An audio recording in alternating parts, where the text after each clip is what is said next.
All right, Fungo Banter fans, we're fired up for actually our last guest of this season. As before we shut down before our season start, we're really excited to have this guy on. Butch Chaffin, head coach at Cookeville High School. Coach, thank you for taking time to get on with us on the Fungo Banter tonight. It's my pleasure. This is awesome. Yeah, we truly appreciate, and especially this time difference thing, right? So it's late night for you. We appreciate it, but it's always our first hard hitting question of the podcast. What's your favorite Fungo? Oh, please. Old Hickory.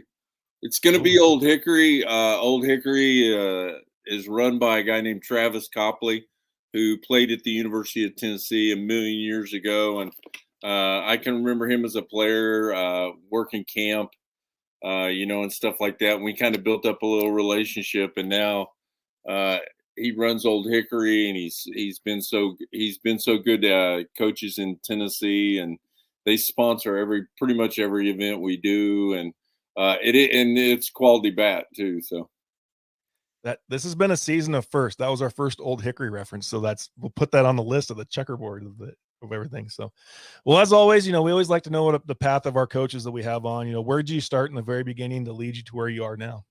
okay, I mean it's a funny story. It's probably the same story everybody has, but the schools change. I went to high school. It was a 10 through 12 high school at the time. I got cut from baseball as a 10th grader. Kind of got after it, took it a little bit more serious. I was like kids now. I thought I had it figured out, and wasn't very good, and I would have cut me too. And ended up, making it my junior year. Played my junior and senior year. Um, Lucky enough to be at the right place at the right time. I go to Motlow Junior College. Um, I know you just said what Motlow? What's a Motlow? So I go there. I'm pretty fired up. I get hurt in the winter time, and I think I'm gonna be okay. I don't tell anybody, and end up having a red shirt. At the end of my freshman year, Motlow, they dropped baseball, and we got to transfer. Got a free transfer, and I transferred to Walter State Community College, which everybody knows. Walter State, if you keep up with baseball, they're always in the top 5 in the country now. I was on the front end of that. Uh, End up going to Tennessee Tech. Um, After Tennessee Tech, I start coaching as an assistant coach. And then 5 years after I started as an assistant coach, I become a head coach at the school where I'm at now, Cookeville High School. Quite the journey, and probably a lot of learning along the way. But just dive into a little bit of hitting stuff. Let's talk. Let's talk maybe some of the fundamentals. I mean, you can go to maybe that kid you get for the first time. It's kind of like where I like to work on it. What are those first few things you're looking at in your guys, and maybe some absolutes that you want to start with before you really break down the specifics within an individual swing. It's one of those things where I could get on this podcast and I could use a whole bunch of words and, a whole bunch of SAT words and impress people, I guess, or something like that. But, my real world is working with a 14-year-old that comes to me and has some skill, has a little bit of ability, but has no idea how to get it done. And we've kind of come up with a little system where we try to take everything and make it as simple as we possibly can. We stay consistent, with words that we use when we teach. As my assistants, if I'm not there, my assistants are saying the same thing that I am, and we all. My hitting guy, he could drop everything, become the pitching guy right now. All my assistants can coach everything. We don't specialize, which I think is very unique. I could be the pitching guy today, or I could be the hitting guy today, or I could work with the catchers today. It's just how I think it's best. When it comes to hitting, we're going to try to keep it really simple. And basically, what we're going to do is we're going to spread their feet out. We're going to make their heels wider than their toes, so they're slightly pigeon-toed. We are going to really sink into our knees, and we convince them to sink into their knees with a lot of flex, a lot of hinge. And we convince them to do that by saying, why do you go over in the weight room and try to squat as much as you can when you stand straight up? You've got to be strong when you hinge. So we get them in their legs. Basically, the swing, what we're going to do is, and I say this all the time, they're going to keep their front eye in the zone. And if I'm a right-handed hitter and I can keep my left eye as calm as I possibly can, looking out in front, my way may be just radical. Like there's certain things that I hear guys teach, and not that I know everything, but I know I hear certain things and I know it's wrong. Like some guys will say, hey, keep your head down. That's a terrible, terrible verbal for a kid. Because as soon as the pitcher starts his windup, and they start their swing, they're going to look straight down at the plate, which everything good happens out in front. So I want my guys looking out in front. So we're going to try to calm the head. We're going to hit with an easy body. We're just going to be really violent with the bat. And one of the things I think that very few guys will do is our verbal cue is we're trying to constantly hit the top inside part of the ball. And it's funny because I'll tell my guys, hey, the new guys, I'll say, hey, we want to hit the top inside of the ball. And I'll watch them and they'll just drag the barrel and try to push the ball the other way. And I'll come back the next day and I'll go, when I said top inside of the ball, what did you hear? And 9 times out of 10, they'll say, we heard you say hit it the other way. And I'm like, no, that's not what I said. I think if you try to hit the top inside part of the ball, it's going to keep your hands closer to your body. And you can trick kids who don't have strength into having bat speed by keeping their hands close to their body. So we're constantly trying to go top inside. And if you're quick, you'll get the barrel out and you'll hit like just freaking pull side bombs because your barrel's going so fast. At my place, if you hear anybody talk about exit velocity, I'll throat punch them. I'm never going to say exit velocity. I don't want to hear that. We don't talk about, barrel speed or anything like that. We just say constantly get the top inside part of the ball. If you're doing it right, you're gonna hit it hard pull side. That's a long way to say, we aim for the top inside part of the ball constantly. Yeah, I think that's a good cue, and it's so simple too. I mean, I think I don't know if you've seen that. I'm sure you see it float on Twitter, that golf video of the guy that goes through like it's a spoof, right? When he goes to super flex, the whatever it is. Right. And we see a lot of that in hitting, right? And the kids get confused. And I think the hitters that are good, I mean, if they're good enough, they're playing at a high level, right? A high level high school or college or whatever it is. And they need simplify. Their swings are good enough as is, right? They need a process, they need a plan, they need a purpose. And getting out of their way, like you're talking about, is sometimes the best way you can do it to simplify the approach for things. Does that change at all for you situationally? Maybe you get that the heavy sinker guy or a 2K situation. Do you ever deter from that plan, or is that kind of your base? Your base that works in all situations for you. That's the base, and that's the basic message. Obviously, I also say top inside because it's a way to trick them to keep the bat in the zone forever. So if a guy is throwing breaking balls, if he's throwing curveball, slider, change up, they're gonna learn to keep the barrel going forward. When we talk about when you get to contact, you need to be as strong as you possibly can be, which is another way to trick them into getting the bat going, getting the bat moving really fast. And then we talk about at contact, be as strong as you're going to be, and then at contact, push the barrel forward 3 or 4 more inches. And I'm not just making stuff up on my own. I've been a baseball coach for 36 years, and my whole philosophy is built on what I've seen and flaws that I've seen in hitters, especially in the summer with USA, doing all the scout work that goes into that and all the video work that goes into that.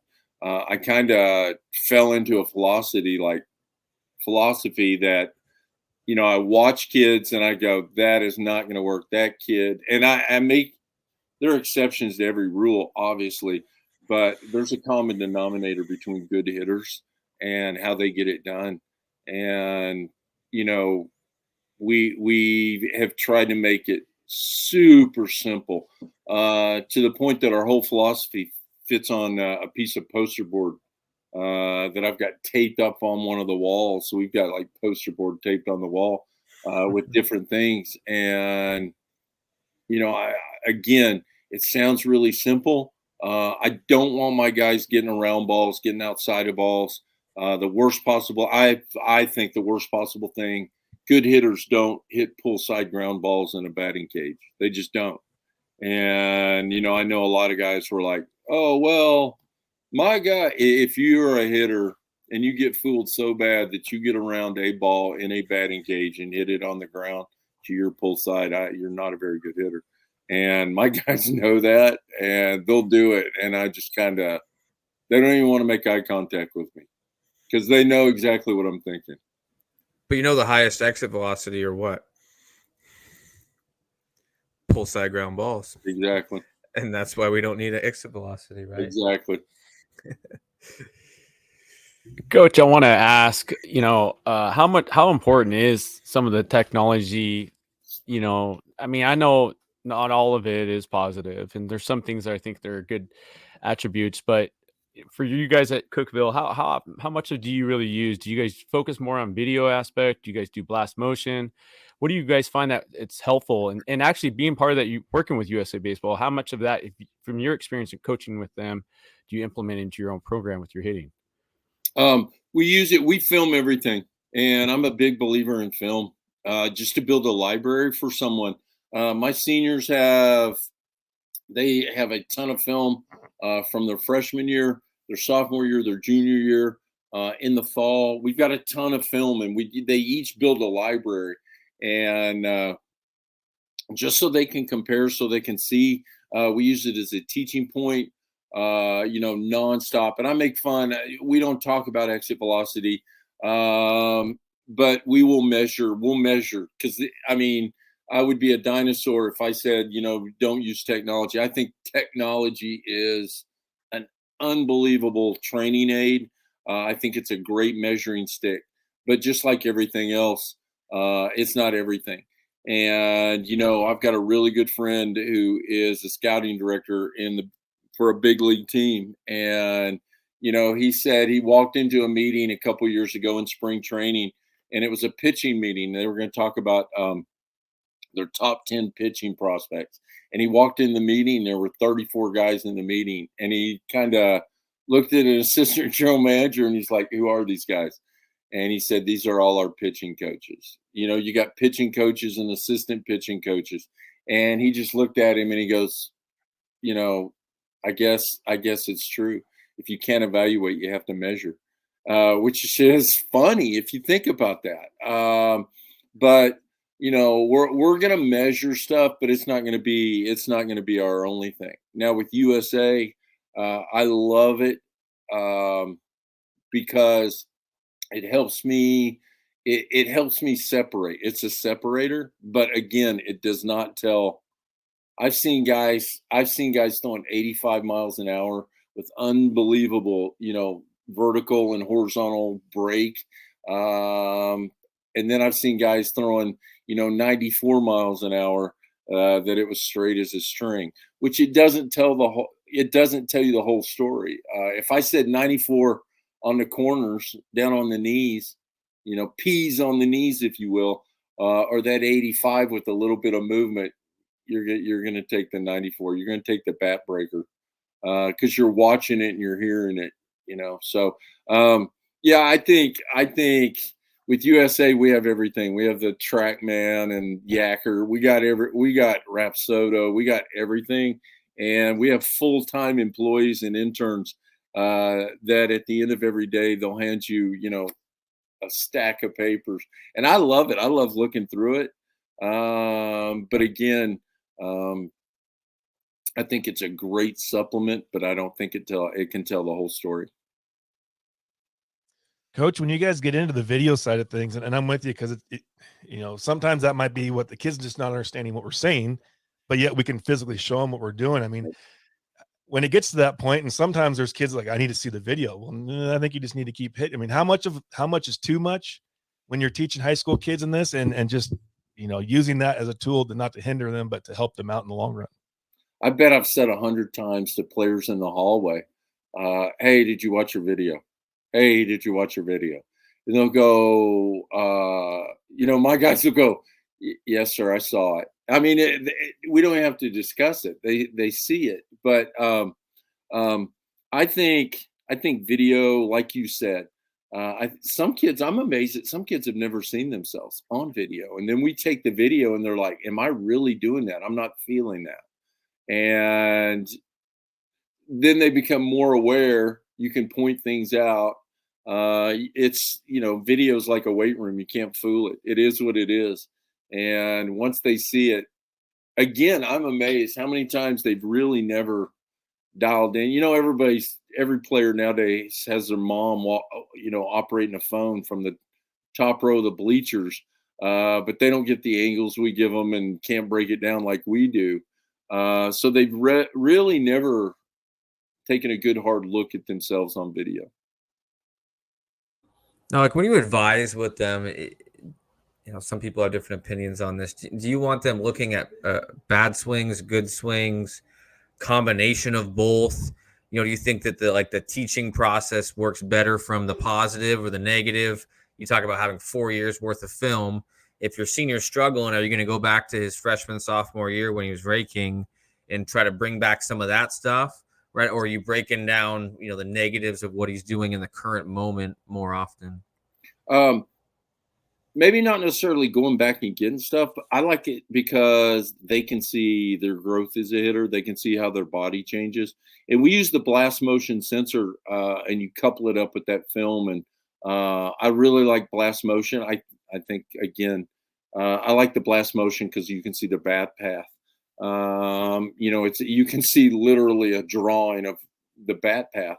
And the dumbest kid on my team understands that line and what direction it's going, and how if it's going down, that's not what we want. How we want to get on plane and work slightly uphill. But the film, they will go back. Now I know we talked to them about it and things like that, but they will go back, say a month ago or 2 months ago, and they know they'll go on November 3rd. That's the best day in November I had in the cage. And we'll say, "Okay, tell us more about that." And they'll go, "I was just barreling balls up. I felt like I was in control. I was spraying it all over. And I barreled everything that day." And we'll note that. And so in our notebook, we'll go back and go, here's Landon Krause. Landon Krause, look him up and it'll say, November 3rd, barreled everything. And when I watch the film, I've got like a little notebook that I keep on the desk that they can see, they can come look at, and I'll take notes. And that's where I'll go, "Hey, Krause, did you watch your film today? Did you watch your film from last night?" And he'll go, "Yes, sir. What do you got?" And I go, "Man, I really like what you're doing right there." Or, "Hey, you need to use a little split grip in drills," or "You need a little bit more tee work today," or something like that. Because hitting, basically, with me and my players, it's conversation. And if they're willing to learn, or if they're willing to listen, they have the ability to learn. Coach, we tried something a little different last year. We actually brought a medical eye doctor in and spoke to our players about the use of eyes and how important it is. We need our eyes to see, right? If we don't have good eyes, we aren't going to be able to hit the ball. And we talked about the use of the phone and the black light scenario. And, of course, you see all these guys are on Twitter and TikTok, and they're on the bus maybe, an hour before the game, and they're kind of strolling through or texting their buddies, but we basically made it aware of like, hey, your time on that phone is affecting your ability to see the ball. And you're going to see a decrease in your averages. And what we did is we actually really, after that doctor coming in and talking about, we started implementing last year. It's like, okay, nothing 2 hours, even to the point where night before we're putting the phones away, we're getting a good night's rest. And then we saw a tremendous amount of increase in our averages as a team. And so, just trying those little things, I think, go a long ways. I was just going to ask you, do you see your seniors helping out those younger freshmen and sophomores with their video footage a little bit? Or do you see a lot of that kind of leadership type stuff taking place with your players when they do go back to their film and kind of helping each other out? Oh, no doubt. It's a given at my place, juniors and seniors. It's a given, and it kind of goes back to when I started out as a head coach. I had no assistant coaches; it was all me, all by myself. I was like 27 years old, 28 years old when I became a head coach, and I was all by myself. And so, I wish that's one of those things. You know how you ask, what would you tell a young you to do or something? I tell a young me to go out and find assistant coaches, do a better job of finding a couple college kids to throw BP or something. I recruited a 14-year-old kid. This is how long I've been coaching. I recruited a 14-year-old kid to sit next to me on the bucket just so I'd have somebody to talk to. And he recruited a buddy. Well, the first kid I recruited is a deacon at my church now. And I've had both his sons in class. And the other guy that he recruited, I didn't call them managers. I called them coaches. And, these kids, they didn't know what was going on. They just knew they couldn't play. And I guess they didn't have anything to do. So they would come and sit next to me. And if you can imagine 27, 28-year-old me looking at a 14-year-old kid going, you think I ought to take him out? And the kid going, yeah, you got to get him. And me making a pitching move based on a 14-year-old sitting next to him. I just had to have somebody to talk to. But it's one of those things where I think that my older guys, you'll see them, they'll be coaching in position where that's where you really see it, or in the batting cage. We did it. We had a practice today, and I looked over at a kid, and I went, Ethan, get him. And he looked, and there was a freshman in the cage. And when the kid came out of the cage, they had about a 45-second conversation where, he coached him up a little bit. Kid went in and got results. So, yeah, it's I hate to sound like it's really corny, but my juniors and seniors, when you get to senior in my program, it's like it's pretty high status, and you pretty much have the green light to do whatever you want when it comes to coaching another kid. Because I know our way. So how long did it take for you to get your program to be at that point? Because I think that's, because we're Jason and I are from some really small schools, and when we have that senior class that's finally gotten there, I can totally tell a world of a difference with how that season might go. But how long did it take you to build that? Forever, to be honest with you, forever. We talk about it every day. We talk about to play for me, you need to have a serving heart. So you may see a sophomore carrying equipment. You may see a senior carrying equipment. My seniors don't walk by. They don't walk away from work. They know just the expectation. Their lockers are immaculate. Everything is hung up. We talk about it when you leave my locker room. Your last look needs to be at your locker. Like, you just don't walk away. As you're walking away, you're looking at your locker to see if it looks good, and you head out. But it took forever. But it's about care level, man. It's about, some kids just want to play baseball. And I had a mom tell me that about 20 years ago. My son just wants to play baseball. And I was like, well, that's tough. He needs to go someplace else if he just wants to show up and play baseball. But he's going to learn how to do things right. I tell him at the first booster club meeting, mom or a dad, you need to text me if your son's not making his bed. And they know, start making your bed. It takes about a minute to do it. My wife makes fun of me because I make our bed every day. I do the laundry at our house. I put it in. I wash it. I dry it. If it doesn't need to be dried, I hang it on a hanger and hang it up. And let it slow dry. But I like things a certain way. And if you can't fold towels, my kids, on purpose, when they were growing up, they would fold towels wrong. So I was like, that's it. I'm taking over. I'm just doing it all. And well, it's the same thing in my program, and it makes it sound like I'm a drill instructor, but I just want them doing things right. And like, I'll give you an example.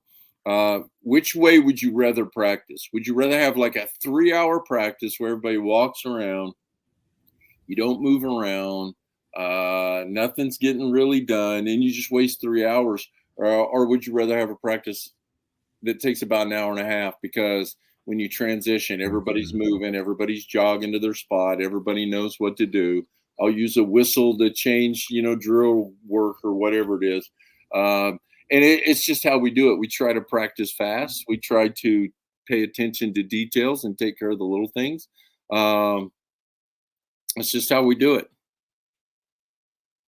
Coach, amen on making the bed. I mean, I'm spot on. That's about the only one thing I probably do. My wife says I do good about. I'm not as good on the folding the clothes and the dishes as much, but every morning I sure, by golly, I got my bed made. And so I want to ask you, Coach, how important is our verbiage out of that coach's box? You hear a lot of coaches are like, and they're a lot of times, like you said earlier, kids are only hearing it one way, and if we're not clear to the point, we're not going to be able to make them successful. So how important is that? Me personally, I've learned over the years, I think it's everything. I think the words are so powerful. And, I also think that some people love to coach and some people love to be called coach. And that's at two opposite ends of the spectrum. I'm just trying to make our guys the best they can be on that day. I know the bottom line is we can play sloppy and still win a game. We all know as coaches that's the one that drives us crazy. I've lost games and we played dynamite, and legit, I can walk away and go, I wish we'd have won, but man, we played well. And I've won games where we played like trash and you didn't sleep all night and you're like, God, we got a million things. I had a kid one time go, Coach, but we won the game. And I'm like, I know, but you guys, you're trying to win all the games. I'm trying to get you to be, good players. I just think the words, gosh, you have to craft your words and you have to think about them. And I, as a young coach, like, for example, I'll give you a couple examples. Some guys, when they're teaching hitting, they'll say, stay through the ball. Well, I can stay through the ball and be spinning off of it, but staying through it. I don't think kids understand what that means. That's why I say, get the contact and then push 3 or 4 more inches forward. See, there's a big difference in how I said it's the same thing, but some kids, they can't understand stay through the ball. I thought they could, and then I watched it, and then I'm constantly going, do you understand what I'm saying? What did I just say? Explain what I just said. And my guys, they know that I'm a stickler for like the words. So they have to think about how they're going to explain it. Let the ball travel versus let the ball get deep. If you teach hitting and tell a 14-year-old kid, let it get deep. Now here's a baseball. Put the ball down where you think deep is. They're going to put it in front of their back foot because they think it doesn't get much deeper than that. And that's just wrong. Everything, I feel like everything good that happens to a hitter happens out in front of them. It doesn't happen in the middle of their body. I cringe and laugh at the same time when I see guys put the tee in the middle of their body to their back foot. And they're like, hey, get it. Kids, that you can't hit that. You're going to hit that ball in the first base dugout if you're a right-handed hitter, and you're probably going to kill somebody in that dugout. I think when you do stuff like that, it changes the mechanic of the swing. I think that you've got to craft your words. I think your words are as important as what you're teaching, what I'm trying to say. Have you learned, like, over the course of your time, maybe personality types within your your team and how to formulate your words with that guy. You know, you mentioned, I think the best thing you mentioned is you have assistant coaches that all could step into whatever role possible, right? Which means you have 3, 4, 5 different voices to say the same thing differently, right? And how things measure with a kid. But, you know, how do you kind of manage that, you know, identifying a kid and knowing if he really knows what you're saying? Do you have to explain it to him? Do you always find yourself consciously finding different ways to say things to different kids? Oh, absolutely. And like I said, I've got some guys that help me that are tremendous younger guys. My number one assistant coach, who's been with me for 14 years, is 20 years younger than I am. And he said it the other day. He had to have knee surgery, and he was like, "Coach, I'm starting to fall apart." I was like, "God, I hope not. That means I'm in bad shape." But he was really excited. He came up. He worked with one of our hitters, and he goes, "Coach, this is what I told him." Because I'm big into that. I've got a pitching coach, and I'm like, "What'd you tell him today?" And he knows exactly what I mean by that. He may have said something different that's within our framework, our philosophy, that I may need to use later on with somebody else. So, you know, I I'm always trying to discover a better way, like all of us. You know, all four of us, we're trying to find the best way, which is the simplest way to help a kid understand the best way for him so he can get the best results. I have hand signs. I have hand signs for everything that I teach in hitting, and I don't want to jam my guys up. The last thing I want them thinking about when they step into the box is, you know, mechanical issues. Now it flips to an approach type situation, a count situation, and a situational situation. But I may go. I had a hitter. He graduated last year. He was first team high school All American. He hit 640 with 10 bombs, 50 RBIs. He's 5'9.5". Everybody in the SEC wanted him, but they were all like, "Hey, if you come here, you might get a shot to play when you're a junior." Well, he wanted to play as a freshman. He goes to Sanford in Birmingham, Alabama. Yesterday, he was 3 for 5 against Memphis with an RBI. He can just hit. But as good a hitter as he was, he understood the hand signs. I may just, like, as you're walking to get in the box and they're doing your really cool little baby walk-up music or whatever, you know, I may just point to my eye, and I'm telling him, "Hey, calm your head down. Don't get jumpy. This guy's throwing, you know, goat cheese at you.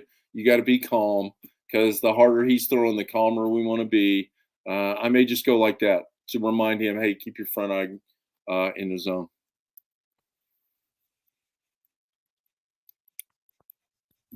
Coach, I absolutely love that. You know, those are things that I've learned, you know, over time of my experience with coaching, and just it calms that calm spirit, right? I mean, they're anxious as it is. I mean, they're already stressing out, you know, and all it kills me when you play some of these teams and these coaches are just run out of that box and creating more stress for the player. And then of course he you know, it's like, do you think he's really trying to go up and strike out? You know, I mean, he's trying to do everything he can possibly do to get that ball into play.